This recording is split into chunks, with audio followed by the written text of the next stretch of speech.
Lecture से कुछ भी नहीं होगा। विवेक और वैराग्य भी पैदा होना चाहिए, और जो भी वाणी होती है वो कृत्य में भी आनी चाहिए।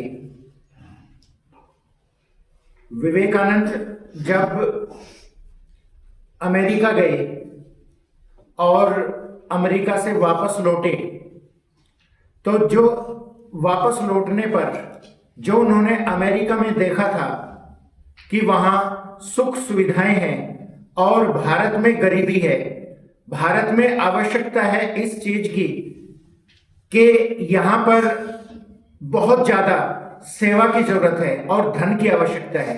इसलिए उन्होंने 4 वर्षों तक अथक प्रयास किया और बहुत ज्यादा मेहनत अमेरिका में की, और उसके लिए उन्होंने धन इकट्ठा किया। और उसके बाद वो सभी जब वे वापस आए तो वापस आकर वे बहुत ज्यादा भाव विभोर हो गए, और उन्होंने अपना पूरा जो प्रक्रिया थी, यानी भारत के लिए क्या किया जा सकता है, वो उन्होंने यहां पर आकर किया। और 4 साल उन्होंने बहुत मेहनत की।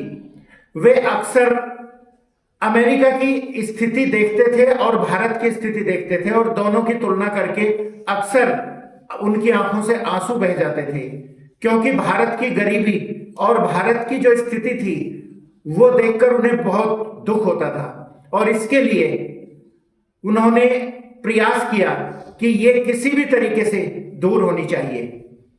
श्री रामकृष्ण देव की शिक्षाएं और उनका जो प्रभाव हुआ, उसके कारण उन्होंने फिर यहाँ पर रामकृष्ण मिशन की स्थापना की, और रामकृष्ण मठ एवं रामकृष्ण मिशन तब से अनवरत रूप से कार्य करता चला आ रहा है। और जिस चीज की जरूरत थी, जिसकी आवश्यकता थी, वो उन्होंने इसके साथ जोड़ दिया।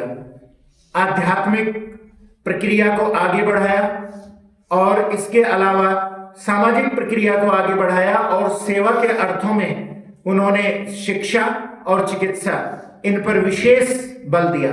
और ये रामकृष्ण देव की शिक्षाएं ही थी जो ये आज तक ये अनवरत रूप से चल रहा है और आगे भी चलता रहेगा।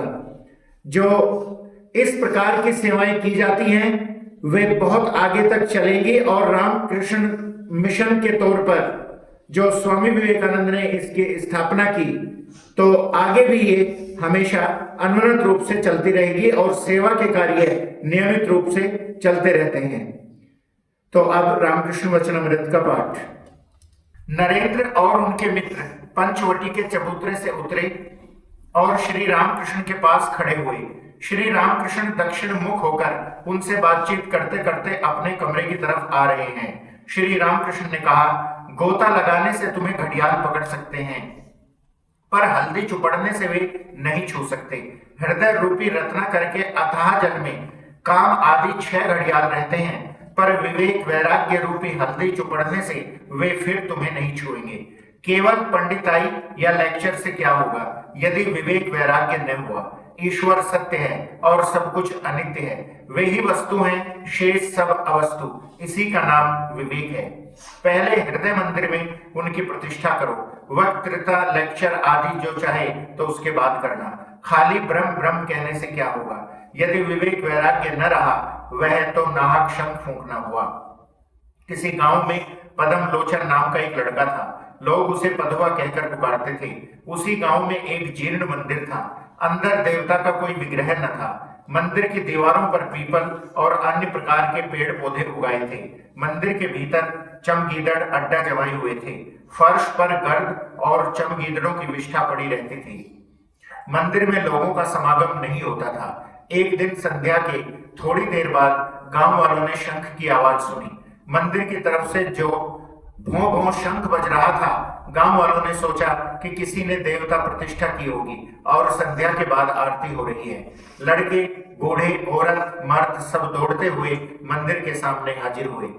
देवता के दर्शन करेंगे और आरती देखेंगे। उनमें से एक ने मंदिर का दरवाजा धीरे से खोलकर देखा कि पदम लोचन एक बगल में खड़ा होकर भों भों शंख बजा रहा है। देवता की प्रतिष्ठा नहीं हुई। मंदिर में झाड़ू तक नहीं लगाया गया। चमगीदड़ों की विष्ठा पड़ी हुई है। तब वह चिल्लाकर कहता है, तेरे मंदिर में माधव कहाँ? तूने तो नाहक शंख फूंक फूंक कर हुल्लड़ मचा दिया है। उसमें 11 चमगीदड़ रात दिन गश्त लगा रहे हैं। यदि हृदय मंदिर में माधव प्रतिष्ठा की इच्छा हो, यदि ईश्वर का लाभ करना चाहो, तो सिर्फ भों भों शंख फूंकने से क्या होगा? पहले चित्त शुद्धि चाहिए। मन शुद्ध हुआ तो भगवान उस पवित्र आसन पर आ विराजेंगे। चमगीदड़ की विष्ठा रहने से माधव नहीं लए जा सकते। 11 चमगीदड़ का अर्थ है 11 इंद्रियां, 5 ज्ञान की इंद्रियां, 5 कर्म की इंद्रियां और मन। पहले माधव प्रतिष्ठा, बाद में इच्छा हो तो वक्तृता, लेक्चर आदि देना। पहले डुबकी लगाओ, गोता लगाकर लाल उठाओ, फिर दूसरे काम करो। कोई गोता लगाना नहीं चाहता। न साधन, न भजन, न विवेक वैराग्य। 2-4 शब्द सीख लिए, बस लगे लेक्चर देने। शिक्षा देना कठिन काम है। ईश्वर दर्शन के बाद यदि कोई उनका आदेश पाए तो वह लोगों को शिक्षा दे सकता है। बातें करते हुए श्री रामकृष्ण उत्तर वाले बरामदे के पश्चिम भाग में आ खड़े हुए। मणि पास खड़े हैं। श्री रामकृष्ण बारंबार कह रहे हैं, बिना विवेक वैराग्य के भगवान नहीं मिलेंगे।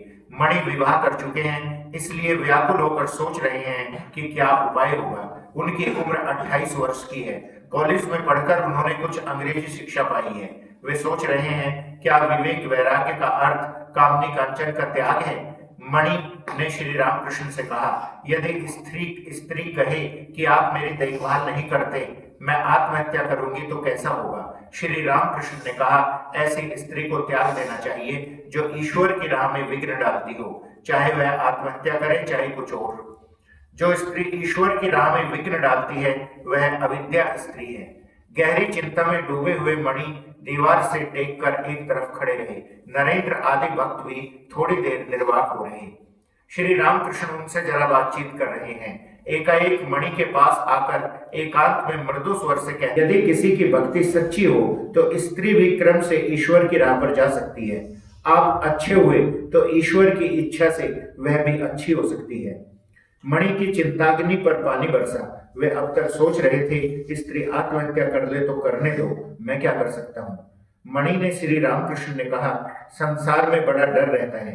श्री रामकृष्ण ने मणि और नरेंद्र से कहा, इसी से तो चैतन्य देव ने कहा था, सुनो भाई नित्यानंद, संसारी जीवों के लिए कोई उपाय नहीं। मणि से एकांत में, यदि ईश्वर पर शुद्ध भक्ति न हुई तो कोई उपाय नहीं। यदि कोई ईश्वर का लाभ करके संसार में रहे तो उसे कोई भी डर नहीं। यदि बीच बीच में एकांत में साधना करके कोई शुद्ध भक्ति प्राप्त कर सके तो संसार में रहते हुए भी उसे कोई डर नहीं है। चैतन्य देव के संसारी भक्त भी थे। वे तो कहने भर के लिए संसारी थे। वे अनासक्त होकर रहते थे। देव देवियों की भोग आरती हो चुकी, वैसे ही नौबत बजने लगी। अब उनके विश्राम का समय हुआ। श्री रामकृष्ण भोजन करने बैठे। नरेंद्र आदि भक्त आज भी आपके पास प्रसाद पाएंगे। धन्यवाद।